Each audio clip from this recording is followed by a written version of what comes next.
Doctor Rui Sousa Martins, tiene la palabra. Muito obrigado. Eu gostaria de agradecer, portanto, ao professor Santiago a oportunidade de partilhar este curso com as Canárias e também com a Madeira. Propriamente eu não tinha grande conhecimento sobre a natureza, portanto, do curso, portanto eu não vou projetar imagens, mas escrevi um texto que depois enviarei para todos poderem ler, digamos, com mais tempo.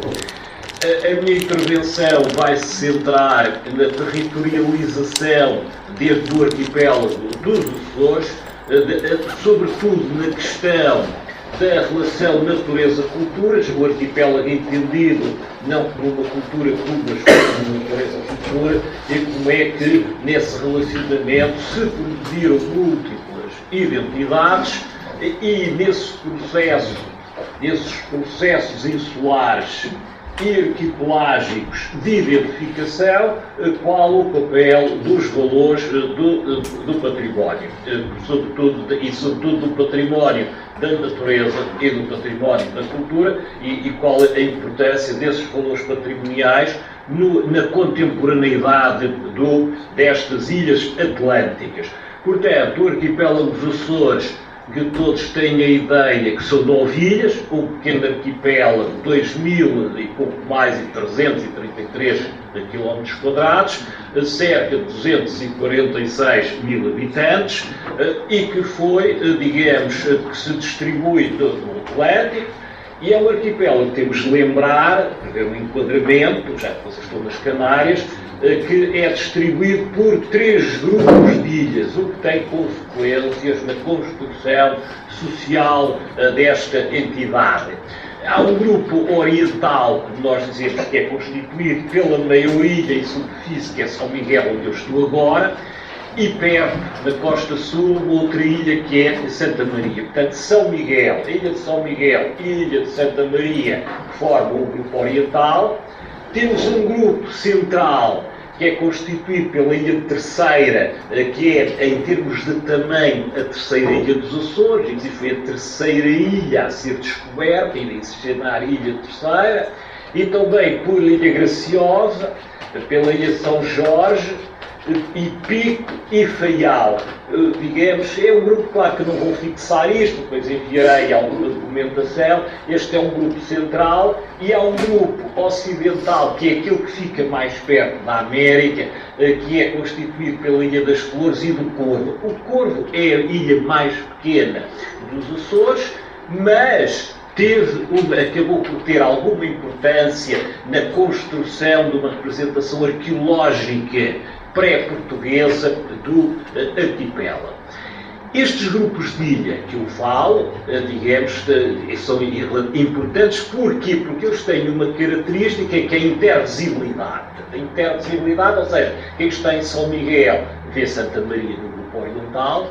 As ilhas do grupo central, a terceira, Graciosa, São Jorge, Pico e Faial, são também intervisíveis, portanto há a consciência do arquipélago e não do isolamento total no meio do Atlântico, e igualmente as Flores e o Corvo têm também relações de intervisibilidade, e portanto isso tem consequências sociais. Relações de intervisibilidade, maior relação comercial, maior trocas de relações familiares, e tudo isso foi muito importante para a construção política do arquipélago e para a construção identitária do arquipélago.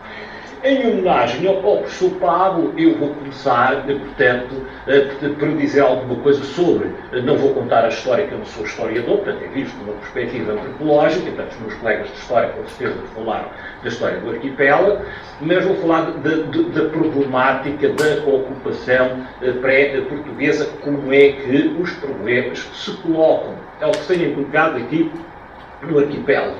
Claro, como o arquipélago atlântico da Macaronésia, ilhas vulcânicas cobertas pela floresta laurisilva, ilhas de montanha, portanto, a floresta nestas ilhas de montanha, sobretudo nos pontos mais elevados, é uma floresta hiperúmida, portanto a umidade aí continua a ser intensa nos Açores, muito diferente do clima que temos nas Canárias, e já era assim, portanto, no passado. Portanto, uma floresta laurisilva, mas úmida e hiperúmida, isso era a característica. Foi conhecido oficialmente este arquipélago, como sabem os historiadores, a partir da década de 20 e 30 do século XV, mas recentemente, sobretudo a partir da década de 80 do século XX, levanta-se a questão do povoamento ou do conhecimento pré-português, não é verdade, do arquipélago açoriano. Eu tive a oportunidade de trabalhar com o professor Isserlin, portanto, com certeza o Dr. Pablo conhece, portanto, da Universidade de Leeds, da Inglaterra, que na década de 80 desenvolveu pelo menos 2 campanhas de escavações arqueológicas na Ilha do Corvo, à volta daquela ideia das moedas ou de eventuais cerâmicas de origem fenícia. Portanto, o primeiro problema que se coloca é se os fenícios chegaram ou não chegaram ao arquipélago dos Açores. De modo que havia um outro mito, a relação mítica, não é? Aquela relação de investir ideias, de investir imaginários nas ilhas, é muito importante, aliás foi demonstrado aí assim, e de modo que haveria, tanto os fenícios teriam uma estátua, haveria uma estátua mesmo que teria desaparecido, a questão das moedas, e, digamos, o aparecimento arqueológico de cerâmicas, mas que não se confirmou. Portanto, ou seja, não se confirmou em termos científicos, em termos arqueológicos, a presença dos fenícios no arquipélago dos Açores. Embora nós sabemos que, tecnicamente, era possível, através das técnicas de navegação, chegar a estas ilhas, mas não está provado. Agora, nos últimos 5 anos, desenvolveu-se uma nova relação, digamos, relativamente ao imaginário pré-português, que já não está centrado no Corvo, portanto estamos a falar do Corvo como a extremidade ocidental, mas da Ilha Terceira, a segunda ilha importante dos Açores, onde se começaram a detectar construções dolméticas, portanto a existência de dolmens, portanto de construções em pedra, também com uma cobertura de pedra atribuídas à Idade do Bronze, igualmente determinadas gravuras, incisões, digamos, nas rochas vulcânicas da ilha, nas zonas altas, a existência de pias com vertedores laterais, pias cavadas nas rochas das zonas altas, não é verdade? Com muros de pedra seca, mas construídos com grandes pedras, não é verdade? Muros ciclópicos, construções ciclópicas, construídos com grandes pedras, e tem-se desenvolvido uma enorme polémica se de facto esses achados são da Idade do Bronze, se a Ilha Terceira foi povoada ou não na Idade do Bronze. Não há dúvida, a existência também de umas covinhas gravadas na pedra, não há dúvida nenhuma, que há uma nítida semelhança morfológica entre os elementos construídos dolméticos e os gravados na pedra, com aquilo que são as culturas do bronze atlântico, portanto, na zona litoral e não só do continente português, também da Galiza e em espaços igualmente interiores, e portanto há uma polémica, lá está, aqueles que defendem que afinal de contas os Açores já foram povoados antes dos portugueses e portanto têm uma identidade mais profunda, os Açores ligam-se a um complexo civilizacional atlântico, e os historiadores oficiais, muito céticos, e continuam a defender que afinal só se os portugueses, ou a colonização ou o povoamento, como alguns defendem, só foi possível a partir do século XV, digamos, com os gloriosos navegadores portugueses. Portanto, a situação tem-se colocado relativamente ao povoamento ao português desta forma. O conhecimento arqueológico do arquipélago está centrado na ilha, sobretudo na ilha de São Miguel, portanto, o conhecimento arqueológico a partir do século XV, e na ilha de São Miguel e numa determinada localidade da Costa Sul, que é Vila Franca do Campo, e também noutra da Costa Norte, que é Ribeira Grande, porque devido aos sismos, somos uma região sísmica e vulcânica, e em 1522, uma data muito importante, houve um violento sismo na costa sul de São Miguel, e há um monte de tufo vulcânico, cinzas vulcânicas acumuladas, que correu sobre Vila Franca do Campo e a sepultou. Portanto, temos aqui nos Açores duas vilas sobrepostas, uma contemporânea, onde vivem as pessoas, e outra que é acessível através de escavações arqueológicas. E o aparecimento, os trabalhos desenvolvidos, sobretudo na década de 80 e 90, eu tive a oportunidade, que não sou arqueólogo, mas por devido a funções que desempenhava, ter recolhido inúmeros objetos nessa época, e poder responder de forma adequada a essa questão, como é que viviam os habitantes das ilhas dos Açores, no caso concreto de São Miguel, no século XVI, portanto, anterior a 1522. Eu depois enviarei toda a documentação com os desenhos técnicos dos achados, mas posso dizer que, curiosamente, o isolamento, que o professor Pablo, o isolamento, o problema, e o isolamento varia com a cultura, com os meios técnicos de comunicação, e também a distância que separa os Açores, que estão no meio do Oceano Atlântico, das áreas continentais, neste caso da área continental da Europa, não significou a existência de uma cultura mais pobre ou uma cultura rudimentar, mas os habitantes do arquipélago tinham uma qualidade de vida testemunhada pelos elementos materiais semelhante a qualquer centro da Europa, aos centros mais reputados, não é? Aos mais importantes. Portanto, as cerâmicas de corda seca, sem entrar em grandes detalhes, digamos, aos volados, as cerâmicas de mel, ou as cerâmicas verdes que vinham do sul de Espanha, da região de Sevilha, são extremamente presentes, digamos, os reflexos metálicos, não é, que eles refletem também, digamos, aquela cerâmica do sul de Espanha, estavam muito presentes em Vila Franca do Campo, e também elementos do norte da Europa, elementos da Flandres, não é verdade? Digamos, os candelabros em bronze, que eu depois enviarei com os desenhos, que eram peças que vinham do norte, traduzindo assim o relacionamento dos Açores devido na época do açúcar, não é verdade? Nessa época da economia do açúcar, entre, digamos, a relação com o sul de Espanha e com o continente português, e também com o norte da Europa, e para além de outros objetos, que eu não vou aqui desenvolver, uma ideia de qualidade de vida, que para mim tem a ver, portanto, os objetos não surgem em qualidade de vida, porque não surgem os objetos mais elementares, ou os objetos muito pobres, é sobretudo aquilo que se encontra sistematicamente, são cerâmicas e objetos bastante elaborados, o que se deverá, talvez, à seleção que se fazia daquilo que se transportava para as ilhas. As embarcações, não havia contentores, não é verdade? Em volta de contentores, as embarcações eram pequenas e não se traziam, digamos, aquilo que tivesse menos importância. Havia uma seleção pela qualidade, digamos, no transporte. Não se podia trazer tudo.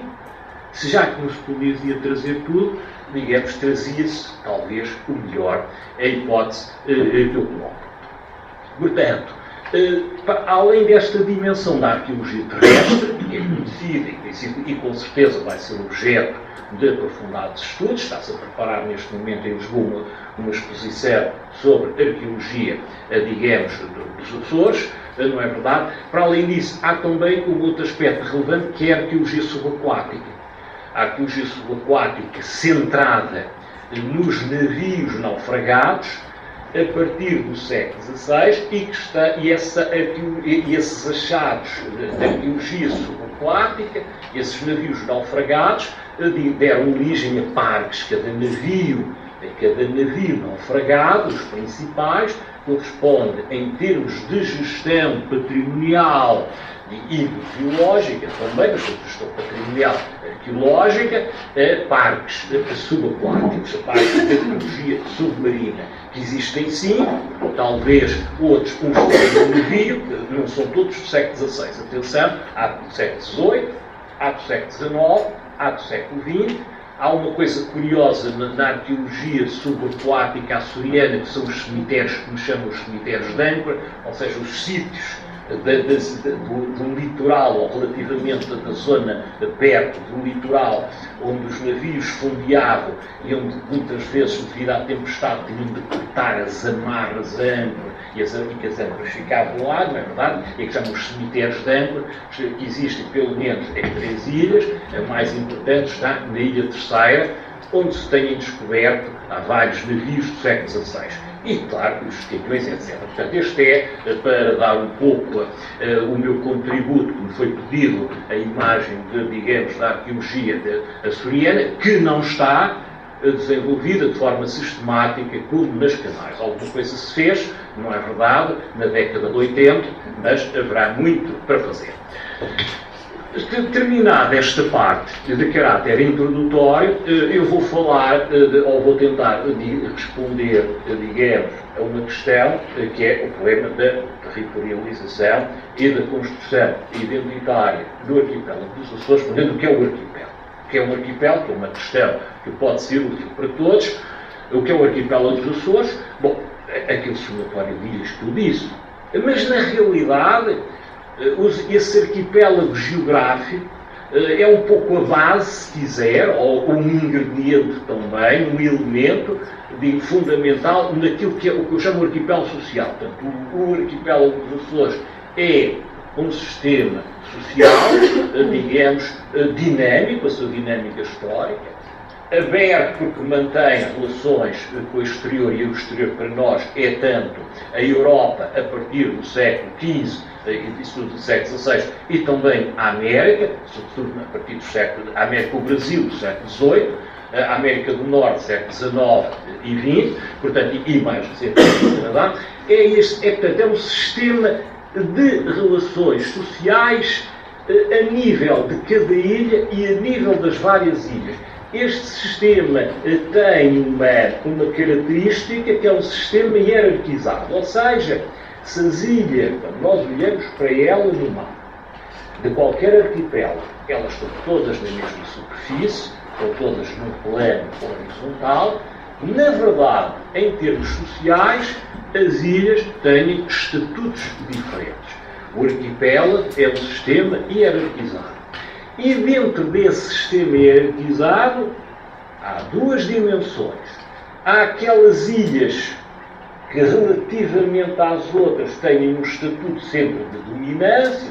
São ilhas de dominância ou porque são maiores, ou combinando vários fatores, porque são maiores geograficamente, porque têm maior volume de população, porque têm uma maior densidade de habitantes por quilómetro quadrado, maior densidade, digamos, populacional, ou porque desempenham também funções específicas, funções no campo económico, importantes, dominância económica, funções no campo político, dominância política, funções no campo religioso, o bispo é importante, tem o bispo, tem digamos, nos Açores está em individualismo que dá um estatuto importante a essa ilha, e também no campo militar.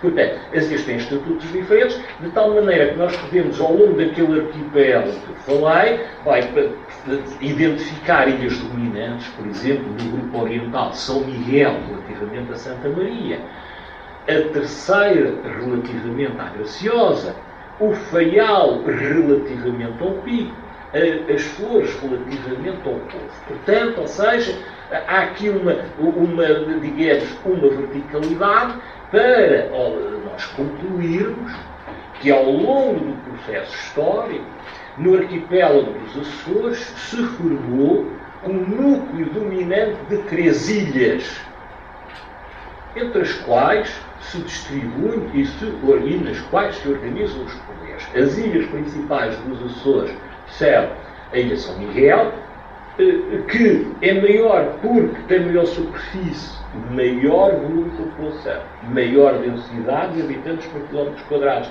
maior poder económico.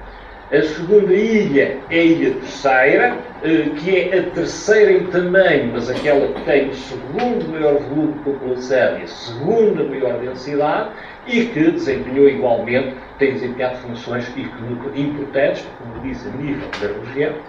A nível militar, e a nível de comércio internacional, digamos, e a terceira ilha fundamental é a Ilha de Faial. Portanto, a Ilha de Faial que fica, digamos, também no grupo central, portanto, das duas ilhas principais, estão no grupo central, uma está no grupo oriental, e no grupo central está, digamos, a Ilha Terceira, digamos, e o Faial, e as Flores e o Corvo no grupo ocidental têm um estatuto periférico, estão longe, as comunicações aerodinâmicas. Quando eu falo em três ilhas principais, e quando eu falo deste sistema arquipelágico vivo e que funciona muito bem, eu na realidade estou a falar em três cidades. Em São Miguel, a cidade da Ponta Delgada, eu me encontro.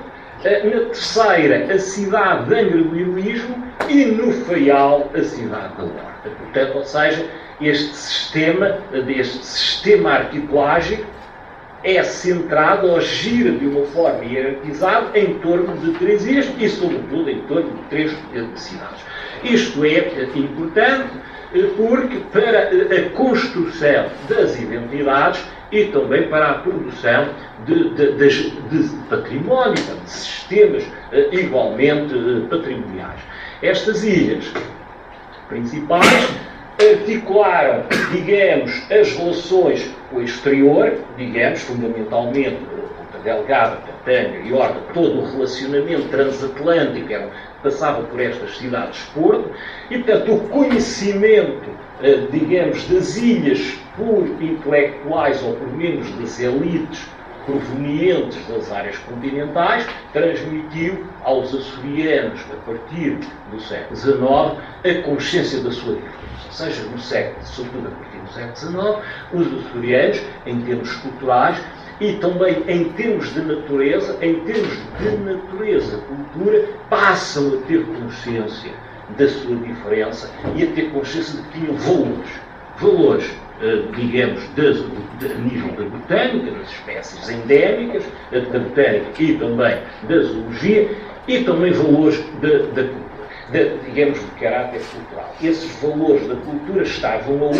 No povo, não é? O povo, os trajes tradicionais, não é que não sei o que gosto de mostrar ali das Canárias, mas era o traje do homem, trajes característicos do homem e da mulher, aqueles que eram diferentes, relativamente, talvez se usavam naturalmente coisas semelhantes, peças de vestuário semelhantes em todo lado, mas os visitantes estavam à procura daquilo que era digno de ser pintado, daquilo que era o pitoresco, não é verdade? Aquilo que era a diferença da natureza, a diferença da cultura, e, portanto, transmitiram às elites dos Açores, digamos, a consciência dos seus valores, e esses que eram aqueles que mediatizavam, que organizavam, centralizavam as relações das ilhas entre si e dos arquipélagos. Portanto, esse aspecto foi, digamos, fundamental. Na construção, nessa construção da cultura açoriana e do sistema arquipelágico, a distribuição, a organização dos poderes, portanto, as ilhas estavam dependentes do continente, e a organização dos poderes vai-se fazer de que forma? Primeiro, no século XVIII, há a tentativa de criar uma união política no arquipélago centrada em Angra do Heroísmo, portanto, da ilha Terceira do grupo central, mas não foi possível. Lá está o funcionamento do arquipélago. Não foi possível porque as outras duas ilhas importantes, centrais, São Miguel e o Faial, disseram, não, nós não queremos o poder centralizado em Angra do Heroísmo e, portanto, essa época, o século XVIII, que foi a época dos capitães generais, não continuou. Esse poder central acabou. Com o liberalismo, esse movimento liberal que foi também como a Espanha, a partir sobretudo de 36, aqui no arquipélago dos Açores, criaram-se uma organização de Estado, ou seja, o arquipélago vai ser dividido em 3 distritos. Um distrito é normal para compreenderem, é o distrito, digamos, de Ponta Delgada, que abrange as ilhas de São Miguel e Santa Maria. As ilhas do grupo central vão ser divididas em 2 distritos, digamos, o distrito de Angra do Heroísmo, que abrange da Ilha Terceira, a Graciosa e São Jorge, e depois um outro terceiro distrito, que é o distrito da Horta, centrado no Faial, que abrange o Pico, que é a ilha que fica mesmo em frente, tem 5 milhas de distância, uma ilha que é a maior altitude do país, e este terceiro distrito abrange igualmente as ilhas do Grupo Ocidental. Vejam como o arquipélago é socialmente partido, organizado.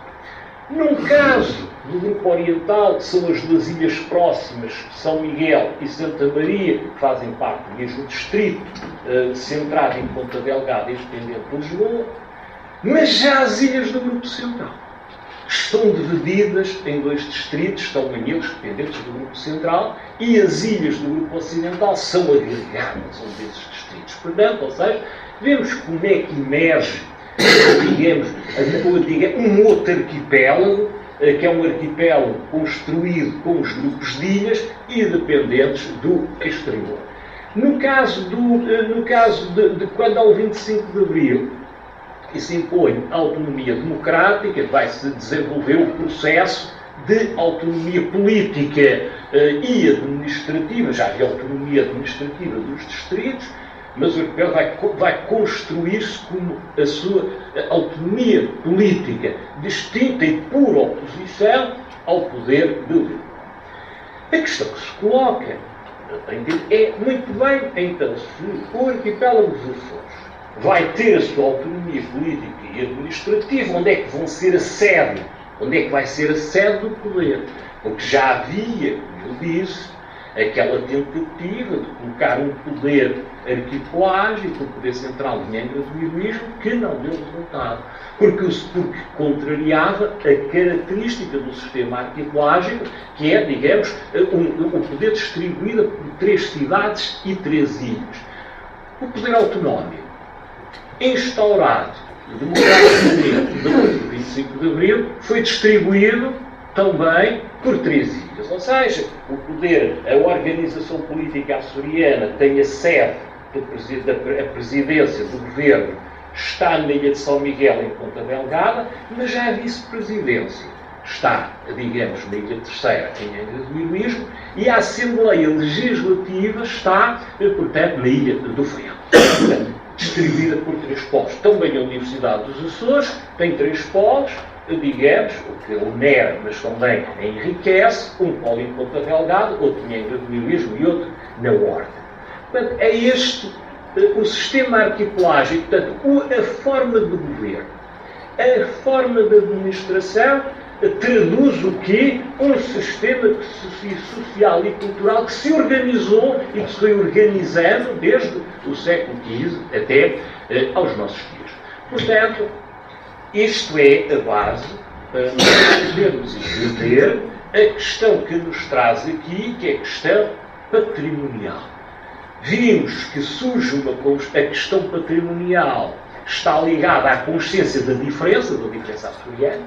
Vimos que essa diferença açoriana se produz sobretudo no século XIX devido à vinda de visitantes exteriores, e essa consciência da diferença dos Açores, que é uma diferença, vai-se construir com a natureza e com a cultura de forma diferente. Vamos ver, no século XIX, onde as relações estavam centradas nas 3 ilhas, e nós vamos ver surgir, a partir ainda em 800, e portanto na década de 70 de 800, o primeiro Museu dos Açores. O primeiro Museu dos Açores é um museu terceirense.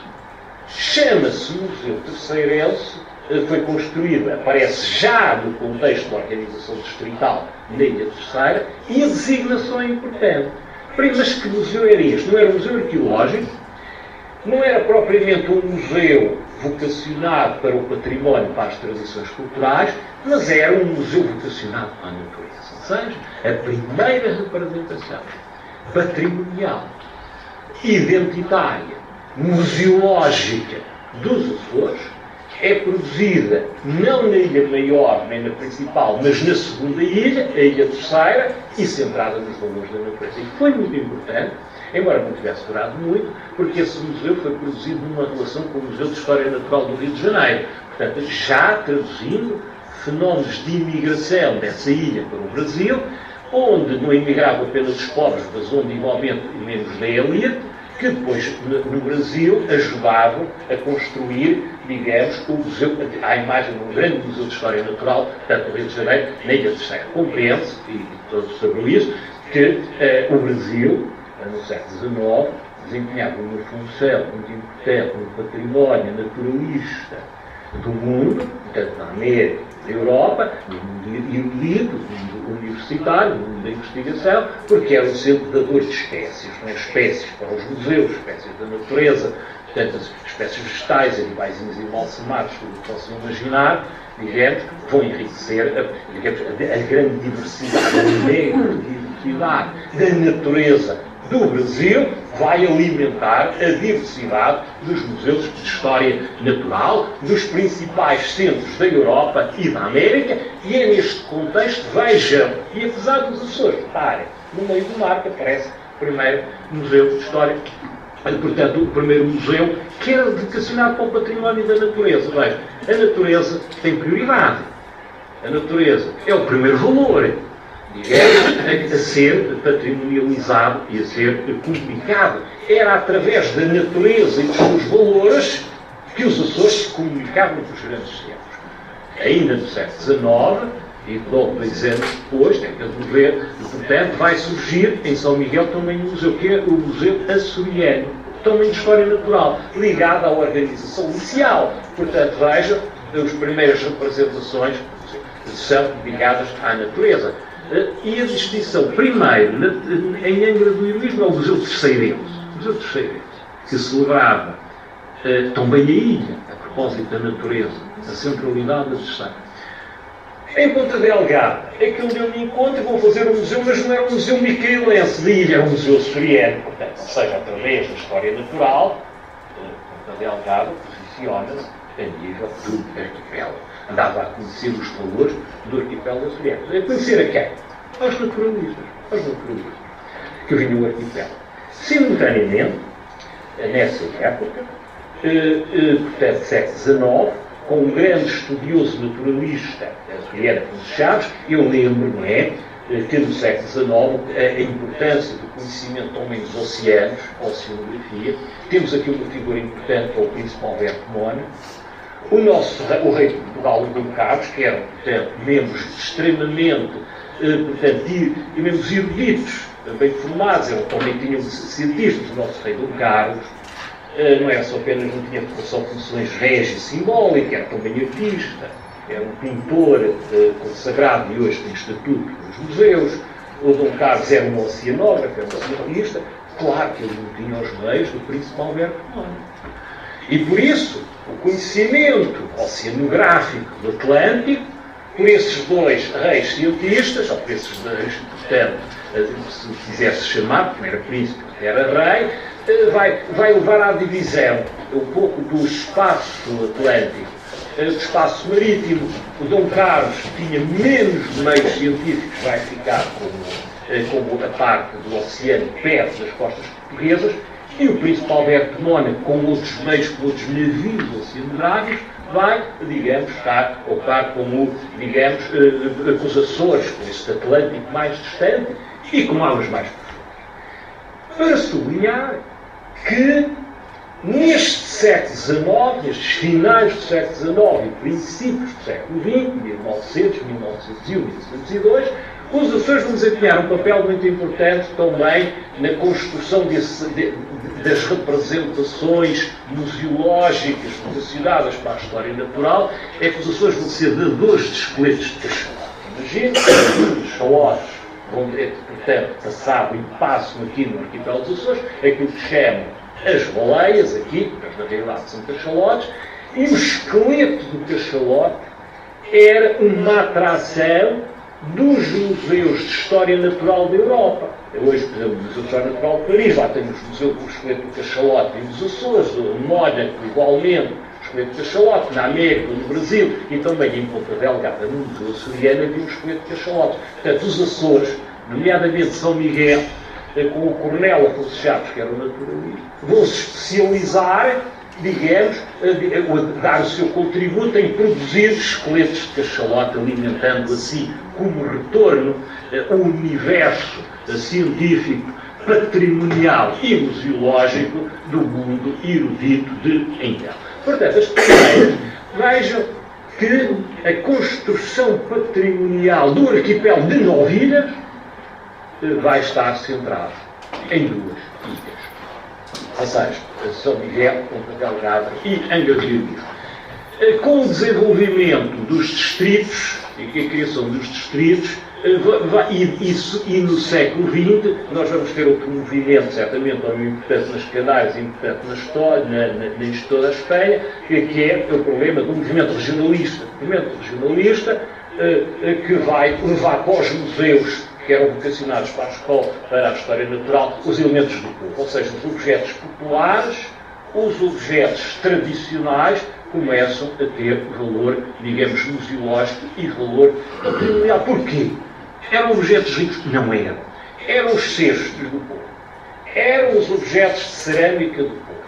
Então, porquê é que esses objetos materiais eram meios de construção identitária, eram referentes identitários? Porque eram objetos do povo. E o povo, para os românticos, não é verdade, é que era o repositório das virtualidades, digamos, tradicionais de uma determinada população. Não eram as elites, mas eram o povo. As elites já eram iguais como em todo o mundo, eram cosmopolitas. As pessoas das elites vestiam e pensavam e viviam como qualquer membro das elites continentais. A diferença estava no povo.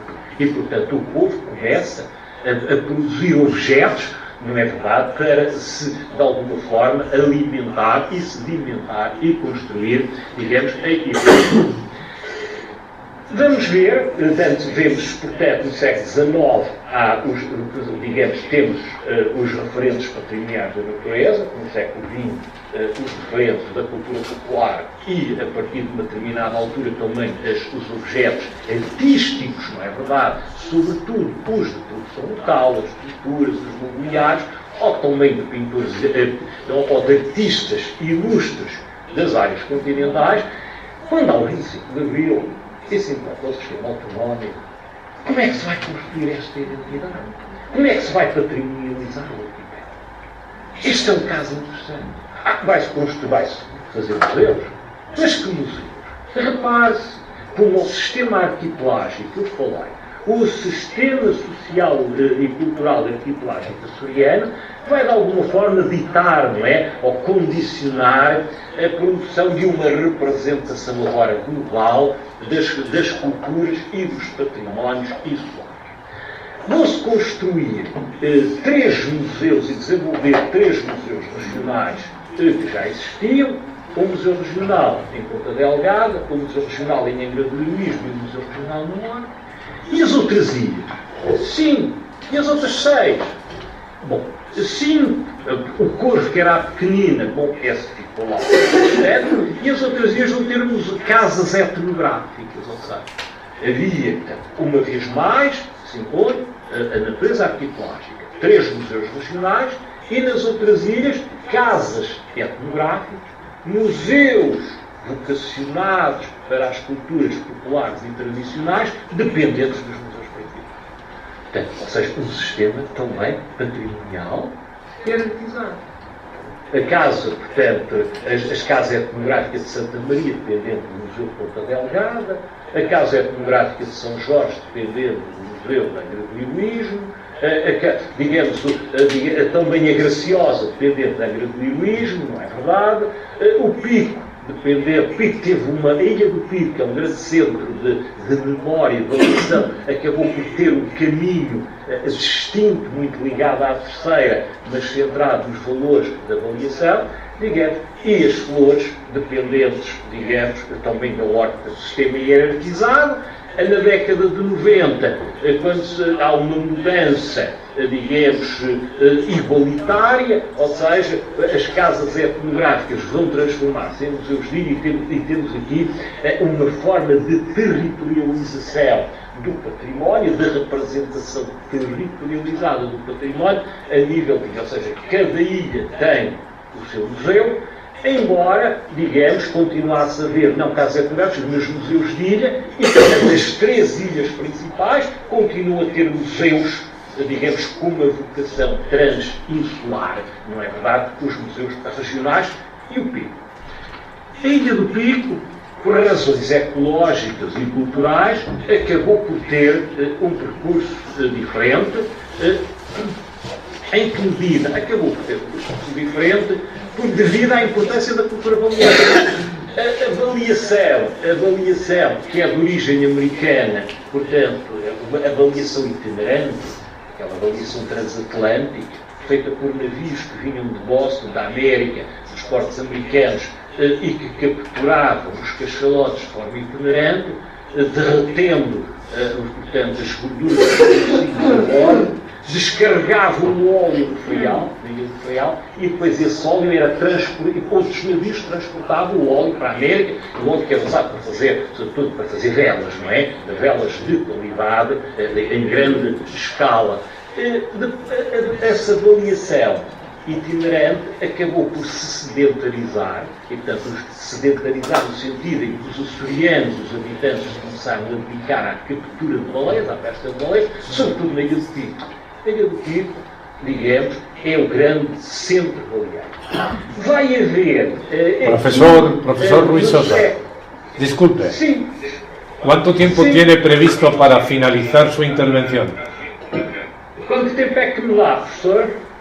Máximo 10 minutos. Máximo 10 minutos. 10 minutos. Portanto, a mudança que houve no século, já, digamos, nos finais do século XX, em que se valoriza a baleia como elemento da natureza, levou, e como património natural, levou a finalizar o processo de captura, e o processo de captura foi transformado num processo de observação de baleias, no whale watching, e, portanto, essas mudanças a nível do Pico levaram a que o património baleeiro tivesse uma importância, digamos, enorme. Portanto, este é o contexto das representações patrimoniais do arquipélago, como é que elas foram socialmente construídas. A partir do ano 2000 há uma nova dinâmica, devido às diretivas europeias, digamos, para dar valor à natureza, às espécies endémicas, vegetais e animais, e há novas formas de territorialização de património centradas na natureza, com a criação de parques naturais de ilha. Portanto, ou seja, nós temos aqui duas dinâmicas, uma dinâmica patrimonial centrada na cultura e agora, paralelamente, a partir portanto, do ano 2000, uma dinâmica centralizada, portanto, na natureza e na construção de parques naturais de ilha. Portanto, uma outra forma de espacialização dos valores patrimoniais. Neste contexto, desenvolve-se igualmente novos territórios ligados à pedra seca. Nós vimos em algumas imagens das Canárias com muros de pedra seca. Nos Açores nós temos extensos espaços territorializados construídos com muros de pedra seca para a produção de vinha e para a produção de laranja. Para a produção de vinha, a partir do século XVIII, sobretudo no Pico e na Ilha Terceira e em Santa Maria, e também para a produção de laranja, já no século XIX, na Ilha de São Miguel, altos muros de proteção. Isso vai dar origem à patrimonialização, digamos, como patrimônio a nível mundial dos territórios, digamos, de produção vitivinícola da Ilha do Pico. E, portanto, há toda uma civilização. Os Açores são uma civilização tradicionalmente, por um lado, da madeira, ligada sobretudo ao cedro, uma espécie da floresta lauricilva, e, por outro, às construções em pedra seca, portanto, espaços morários, que depois enviarei algumas informações. Por último, outra dinâmica patrimonial tem a ver com as agroindústrias, portanto, agroindústrias ligadas à produção de tabaco, no século XIX, à produção de chá, e também a transformação da baleia, a produção de óleo do azeite de baleia. Isso vai dar toda uma dinâmica patrimonial ligada, portanto, à indústria, ao património industrial, portanto, que se torna relevante, mas digamos, não é um património dentro dos museus, é sobretudo um património espacializado. Portanto, a fábrica da baleia de São Roque do Pico, as vigias da baleia e os depósitos de água. Temos igualmente isto no Pico. Em São Miguel, digamos, temos igualmente o parque temático da Maia, a criação de um parque temático vocacionado, sobretudo para as indústrias, nomeadamente o chá e o tabaco, a construção de um museu do tabaco, outras indústrias, outras representações, outros patrimónios industriais, o Museu do Trigo, também em São Miguel, na povoação. Portanto, temos aqui uma série, uma dinâmica ligada à indústria, mas sobretudo à agroindústria, de forma que são importantes a nível do desenvolvimento, digamos, local.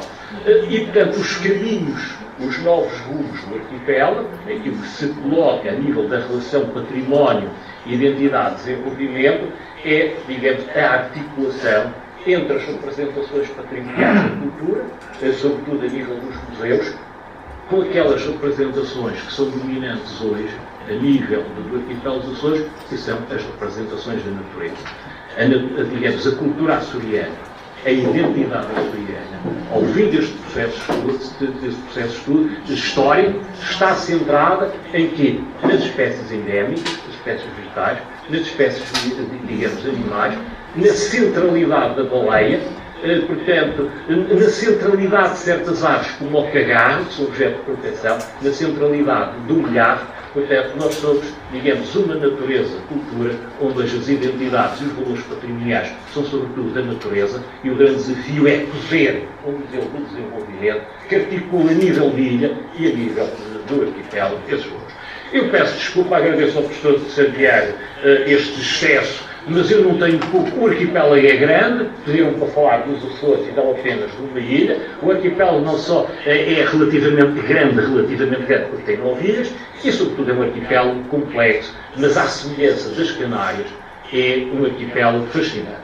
E há na esteira de um grande antropólogo, que é o Paul Davis, trouxe para que é que servem as ilhas, para que é que servem os arquipélagos, para que é que serve a história, digamos, a arqueologia, a antropologia. Tudo isto serve para nós pensarmos o nosso destino e, se calhar, para pensarmos o novo destino a que todos temos direito. Professor Santiago, muito obrigado, e espero que o meu discurso a correr tenha sido minimamente entendido nesse outro espaço atlântico.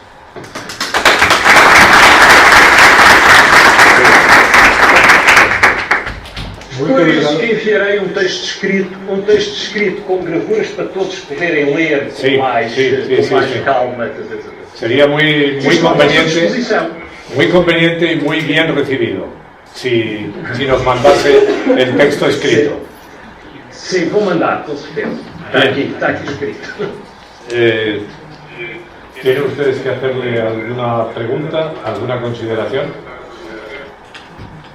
Profesor, yo quisiera preguntarle, porque su discurso, al final, da la impresión de que todas las piezas encajan y hay un discurso armónico del patrimonio. Mi pregunta va, porque claro, en estos momentos, en el discurso que usted nos ha ido dando, habría tres grandes o dos grandes secciones, porque la tercera industrial sería un añadido o un apéndice, la propiamente museística, esa estructura jerárquica entre museos y casas etnográficas. A mí me gustaría entender mejor lo de casa etnográfica y luego el espacio natural. Todo eso tiene más que ver, me da la impresión a mí, con la integración, primero con la autonomía y después con el proceso, unos años después, en la Comunidad Económica Europea y en la disponibilidad de fondos para poder desarrollar esa estructura jerárquica, que esa visión que usted nos ha dado de pleito insular a lo largo de toda la historia de las islas, pues hace que tenga que haber un museo importante, el de los jesuitas de San Miguel, entiendo, el otro del convento de San Francisco en Angra do Heroísmo, y luego esos espacios naturales que a mi entender se convierten en la imagen exterior de Azores. Porque yo creo que en ese último paso, no sé si estaré equivocado, pero en la imagen que Azores da al exterior es mucho más de espacio natural que de espacio cultural. ¿Estoy equivocado o...? Está certíssimo, professor. É certíssimo. O problema é exatamente esse. Enquanto no século XIX os Açores se comunicavam pelo pitoresco, o exterior, o pitoresco era da paisagem, mas era também dos costumes populares, também da cultura, hoje a identidade dos Açores é centrada na natureza, nos valores da natureza, privilegiando sobretudo, por exemplo, os cetáceos, a baleia, os golfinhos, centralizam um pouco, mobiliza o interesse das pessoas.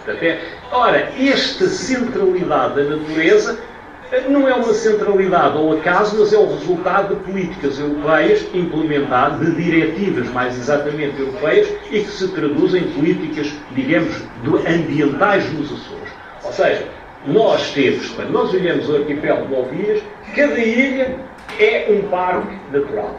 Portanto, esse parque natural é constituído por territórios de espaços de nidificação, portanto, de espécies de aves, e também por espaços onde se desenvolvem espécies naturais, e paralelamente, eu não referi, há uma outra dimensão da natureza que é, portanto, o Geoparque dos Açores, que é um articulado, um sistema de monumentos geológicos, como nós temos aqui de geossítios, a nível do arquipélago. Portanto, veja, a natureza tem dois níveis de gestão.